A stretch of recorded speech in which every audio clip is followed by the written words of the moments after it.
वक्फ कानूनों में किए जा रहे संविधान विरोधी बदलावों के खिलाफ बोलने के लिए खड़ा हुआ हूं। संविधान का आर्टिकल 14 हो, 29 हो, 30 हो, चीख चीख कर कहता है कि देश में सब बराबर के हकदार हैं। आर्टिकल 26 कहता है कि सबको अपने अपने मजहबी कामों के लिए मंदिर, मस्जिद, गिरजाघर, गुरुद्वारों का निर्माण करने का हक है और उसका रखरखाव का भी हक है। लेकिन डॉक्टर बाबा साहब अंबेडकर के संविधान को हर दिन कुचलने वाली यह सरकार देश के मुसलमानों से नफरत में इतनी अंधी हो गई है कि खुलेआम देश की संसद में देश सरकार के माइनॉरिटी मिनिस्टर साहब और होम मिनिस्टर साहब झूठ बोलते हैं और देश को गुमराह करते हैं। झूठ शब्द असत्य बोलते हैं। सरकार ने इस बिल का नाम उम्मीद रखा है। मंत्री जी कल से इसे देश के मुसलमानों के लिए नई उम्मीद बता रहे हैं। नहीं मंत्री जी, न तो यह बिल मुसलमानों के लिए नई उम्मीद है और न ही उम्मीद की नई किरण। सभापति महोदय, भाजपा ने पूरे देश में वक्फ के नाम पर कई सारे झूठ फैलाए हैं। आइए आज उनकी सच्चाई पर बात करते हैं। वक्फ ट्रिब्यूनल को ऐसे बताया जाता है जैसे वक्फ ट्रिब्यूनल कोई मजहबी खाप पंचायत हो। सभापति महोदय, जबकि सच्चाई यह है कि वक्फ ट्रिब्यूनल भी तो सरकारी न्यायिक विभाग है जिसमें सरकार द्वारा नियुक्त जज होते हैं, जिसमें प्रशासनिक अधिकारी होते हैं, कहीं ऊपर से थोड़ी आ गए। सभापति महोदय, देश के गृह मंत्री जी ने इसी सदन में कहा कि वक्फ ट्रिब्यूनल के फैसले के खिलाफ कोई कोर्ट नहीं जा सकता, जबकि सच यह है कि वक्फ एक्ट 1995 की धारा 83(9) के तहत हाई कोर्ट वक्फ ट्रिब्यूनल के फैसले की न सिर्फ समीक्षा कर सकता है बल्कि उसे बदल भी सकता है। सच तो यह है कि वक्फ बोर्ड खुद अपनी जमीनों के लिए कई सारी कोर्ट में मुकदमे लड़ रहा है। सभापति महोदय, दिल्ली की जिन 123 संपत्तियों को लेकर कल माइनॉरिटी मिनिस्टर, होम मिनिस्टर साहब और अभी आदरणीय नेता सदन बात कर रहे थे, आइए उनकी सच्चाइयों पे भी बात करते हैं। 1911 में जब अंग्रेजी हुकूमत ने कोलकाता के बजाय दिल्ली को राजधानी बनाने का फैसला किया तो रायसीना हिल्स के चारों तरफ जो मुसलमानों की ढेर सारी जमीनें थी उनको एक्वायर किया गया और लुटियन को इसकी तामीर की जिम्मेदारी सौंपी गई। सेंट्रल विस्टा की तरह लुटियन जोन का मेगा प्लान तैयार हुआ, लेकिन उस वक्त के मुसलमानों ने उस वक्त की अंग्रेजी हुकूमत से अपनी इबादत गाहों को बचाने के लिए लड़ाई लड़ी। मामला ब्रिटिश गवर्नमेंट तक पहुंचा। तब यह तय हुआ कि वो जो धार्मिक स्थल हैं उन्हें जस का तस रहने दिया जाएगा।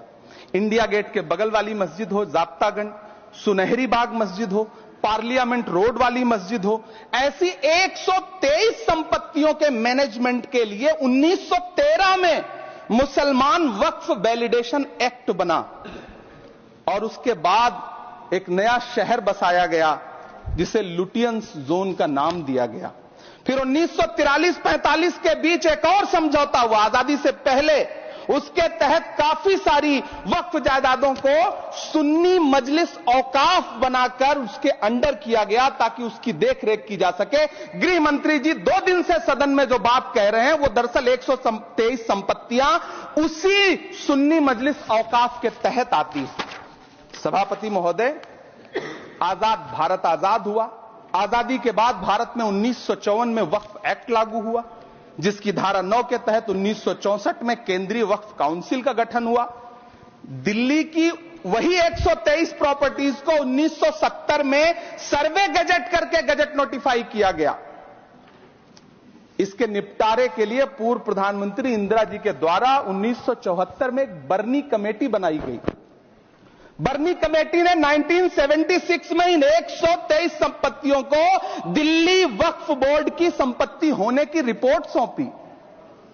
उस रिपोर्ट के आधार पर 1984 में कांग्रेस सरकार ने उन 123 प्रॉपर्टीज को दिल्ली वक्फ बोर्ड को सौंपने का फैसला किया, जिसके खिलाफ विश्व हिंदू परिषद कोर्ट गई।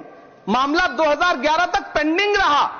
फिर 2011 में कोर्ट ने सरकार को आदेशित किया कि इसका निपटारा करो। तब 2013 में तत्कालीन यूपीए सरकार ने दिल्ली की उन्हीं 123 जायदादों को बर्नी कमेटी की सिफारिशों के मुताबिक वक्फ बोर्ड के हवाले किया। यही वो प्रॉपर्टीज हैं जिनके नाम से गृहमंत्री जी कल से कांग्रेस को कोस रहे हैं। फिर आई 2014 में भाजपा की सरकार, जो तब से इन जमीनों को हड़पने की साजिश कर रही है। जिस बिल को मुसलमानों के हुकूक की हिफाजत करने वाला बिल बताया जा रहा है, उसी को पेश करने के लिए और उस पर बात करने के लिए लोकसभा में भाजपा सरकार के पास एक भी मुस्लिम सांसद नहीं है। जिस वक्त, मैं लोकसभा कह रहा हूं, सुना करिए, जिस वक्फ बिल को मुस्लिम महिलाओं को हक दिलाने वाला बताया जा रहा है, उसे संसद में पेश करने वाली पार्टी के पास न तो राज्यसभा में, न लोकसभा में, न देश की किसी विधानसभा में एक भी मुस्लिम महिला सदस्य नहीं। कल किरण रिजिजू जी कह रहे थे कि रेलवे की जमीनें देश की जमीनें हैं, डिफेंस की जमीनें देश की जमीनें हैं। हां मंत्री जी, हैं, बिल्कुल हैं। ये जो वक्फ की जमीनें हैं, ये हमारे पुरखों ने धार्मिक कामों के लिए डोनेट किया है, तो हम भी तो इसी देश के नागरिक हैं, हम भी तो इसी देश के बेटे हैं, तो वक्फ की जमीनें भी तो इसी देश की जमीनें हैं। उनको पराया क्यों बोलते हैं आप? सभापति महोदय अशफाकुल्लाह खान जब फैजाबाद की जेल में फांसी के फंदे पर झूल रहे थे, तो इसी देश की जमीन के लिए झूल रहे थे ना। सभापति महोदय, अंडमान की जेल में काला पानी की सजा काटकर अपनी जान देने वाले मौलाना फजले हक खैराबादी हो या शेर खान अफरीदी हो, वो भी तो इसी जमीन के लिए अपनी जान दे रहे थे ना। सभापति महोदय, पाकिस्तान के खिलाफ लड़ते हुए अपनी जान देने वाले महावीर चक्र विजेता ब्रिगेडियर उस्मान हो या पाकिस्तान के पैटर्न टैंक उड़ाने वाला परमवीर चक्र विजेता वीर अब्दुल हमीद हो, वो भी तो इसी जमीन के लिए अपनी जान दे रहा था ना। और मंत्री जी, मैं इस सदन में अलल ऐलान ये कहता हूं कि जब भी इस देश की जमीन को लहू की जरूरत होगी, आपसे 2 कदम आगे इमरान खड़ा मिलेगा, ये मैं आपसे यकीन दिलाते हुए कह रहा हूं। सभापति महोदय, मैं सरकार से कहना चाहता हूं, हमसे हमारी इबादत गाहें तो मत छीनिए ना, हमारे घरों पे बुलडोजर तो मत चलाइए ना, हमारी कब्रों में तो हमें सुकून से सोने दीजिए ना। सभापति महोदय, माइनॉरिटी मिनिस्ट्री का बजट कट करके, मुस्लिम बच्चों की स्कॉलरशिप बंद करके अब सरकार कह रही है कि हम वक्फ की आमदनी से गरीब मुसलमानों का भला करेंगे। गुजरात की बेटी बिल्किस के बलात्कारियों की रिहाई के बाद उन्हें माला पहनाने वाली लोगों के नेता ये कह रहे हैं कि यह बिल मुस्लिम महिलाओं को उनका हक दिलाएगा। धन्यवाद मोदी जी, क्या बढ़िया सौगातें मोदी दे रहे हैं आप। पहले हमें गुजराते मोदी दिया, आप सौगाते मोदी दे रहे हैं। लेकिन यह सरकार इतना याद रखे कि इसी ठसक के साथ देश की संसद में सीए का कानून भी लाया गया था और कहा गया था बड़े बड़े भाषण देकर के कि पड़ोसी देशों से हिंदू भाइयों को ला करके यहां नागरिकता दी जाएगी। लेकिन मैं आपके संज्ञान में लाता हूं सर कि पिछले इतने दिनों में इनसे नागरिकता लेने के लिए 2000 व्यक्ति भी नहीं आए, जबकि इसके उलट इन्हीं की सरकार में पिछले 10 साल में 15 लाख से ज्यादा भारतीयों ने भारत की नागरिकता छोड़ करके दूसरे देश में जाकर के बस गए। यह हुआ उस कानून का अंजाम। सभापति महोदय, इसी तरह की जिद के साथ किसानों के खिलाफ भी कानून लाए गए थे। जिस तरह आज वक्फ के फायदे गिनाए जा रहे हैं, उसी तरह से किसानों को भी कृषि कानूनों के फायदे गिनाए गए थे। लेकिन अंजाम क्या हुआ? 700 किसानों की शहादत लेने के बाद सरकार को अन्नदाता किसानों के सामने घुटने टेकने पड़े और कृषि कानून वापस लेने पड़े। जिल्ले इलाही, जमहूरियत जो है वो नफरत और ठसक से नहीं चलती है, अकड़ से नहीं चलती है, उसमें सबकी हिस्सेदारी जरूरी है। कल देश के माइनॉरिटी मिनिस्टर ने लोकसभा में खड़े होकर एक शेर सुनाया था कि मुझसे कोई बदगुमान न हो, तो मैं उन्हें एक शेर सुनाना चाहता हूं कि मैं आज जद पे हूं तो इतना खुशगुमान न हो, मैं आज जद पे हूं तो इतना खुशगुमान न हो, चराग सबके बुझेंगे हवा किसी की नहीं।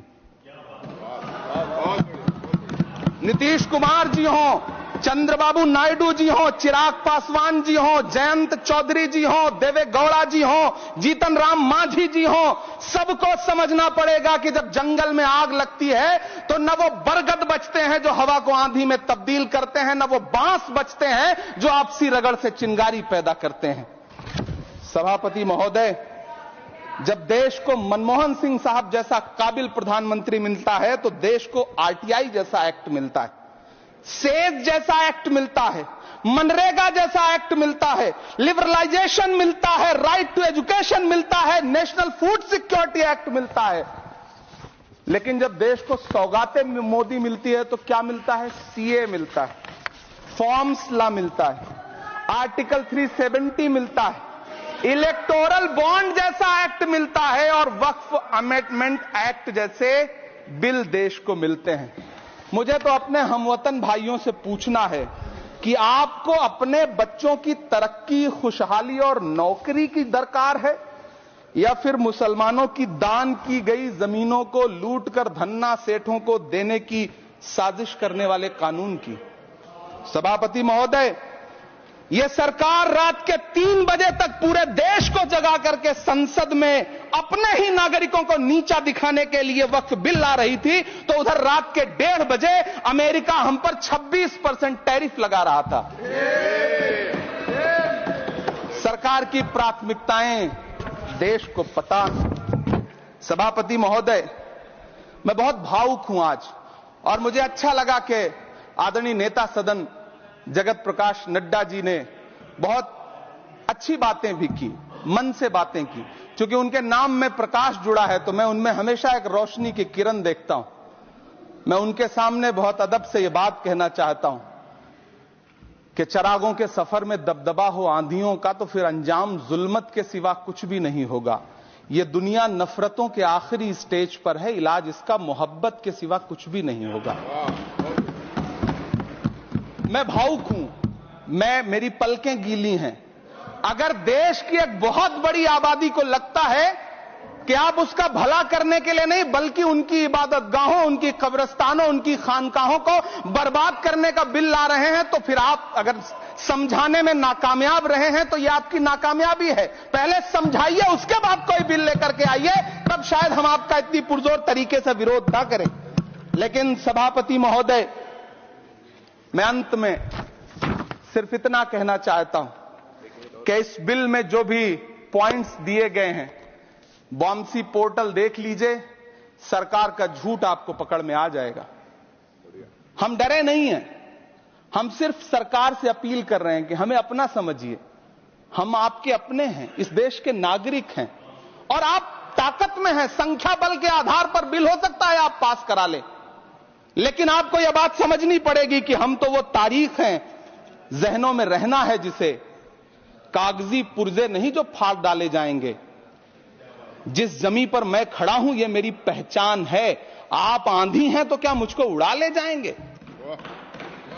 आपको यह बात समझनी पड़ेगी।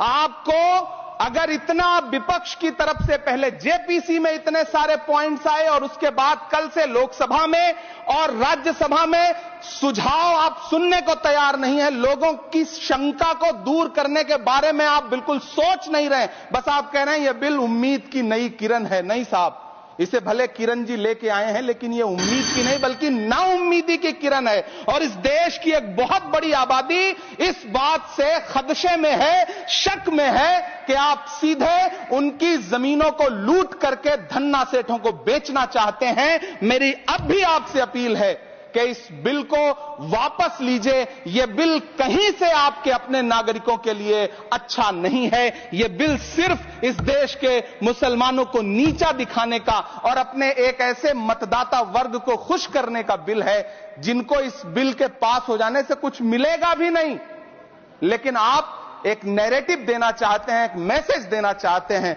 मेरी आपसे अपील है कि कृपया ये जो सबका साथ सबका विकास का नारा है, इस नारे को रत्ती भर तो चरित्रार्थ कर दीजिए। बहुत बहुत धन्यवाद।